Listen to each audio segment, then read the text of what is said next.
আচ্ছা, অনেকেই মেসেজ দিয়ে জানার চেষ্টা করতেছেন আরকি। তো আমি আপনার সবার মেসেজের তো রিপ্লাই করতে পারব না।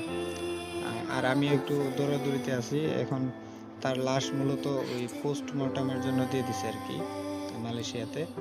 তো আর অ্যাক্সিডেন্টটা হইছে মূলত ওই এয়ারপোর্ট থেকে বের হওয়ার সময় সামনে গাড়িতে মানে গাড়ির সামনের সিটে সে বসছে আর পেছনে ওই যে আদিবার মানে তার বউ বসছে।